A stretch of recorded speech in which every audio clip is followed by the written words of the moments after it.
আপনাদের সামনে এসেছে।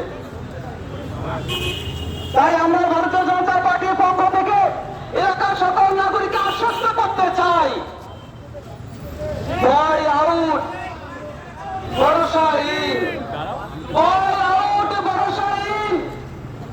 আপনারা বিসর্জন দিয়েছেন তৃণমূলকে, যে তৃণমূল এই বাংলায় নারকীয় পরিস্থিতি তৈরি করে মানুষের গণতান্ত্রিক অধিকারকে লঙ্ঘিত করেছে।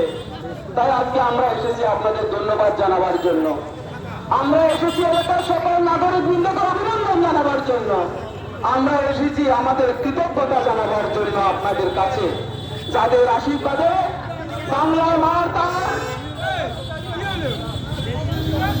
অধিকার ফিরিয়ে আনবে, বাংলা মা তার লাঞ্ছনা গঞ্জনা থেকে মুক্তি পাবে, বাংলা মা মুক্ত মনে বলতে পারবে আমি এই বাংলার সত্যিকারের মেয়ে, আমি এই বাংলার নাম করে ওপার বাংলার মেয়ে নয়, আমি এপার বাংলার মেয়ে।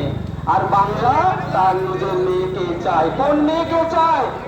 যে বাংলার পদ্মা পাড়ের কথা বলে সে বাংলাকে চায়নি বাংলা, বাংলা চেয়েছে তার নিজের সন্তান, নিজের মেয়েকে, নিজের ছেলেকে। তাই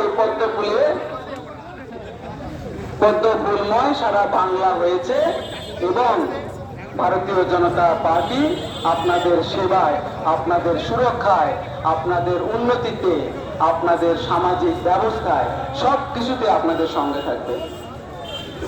আমি আমাদের রাজ্য কমিটির সম্মানীয় সদস্য শ্রী শিবশঙ্কর বাসু মহাশয়কে আপনাদের সামনে ধন্যবাদ জ্ঞাপন একটু সংক্ষিপ্ত বক্তব্য রাখার জন্য অনুরোধ করছি।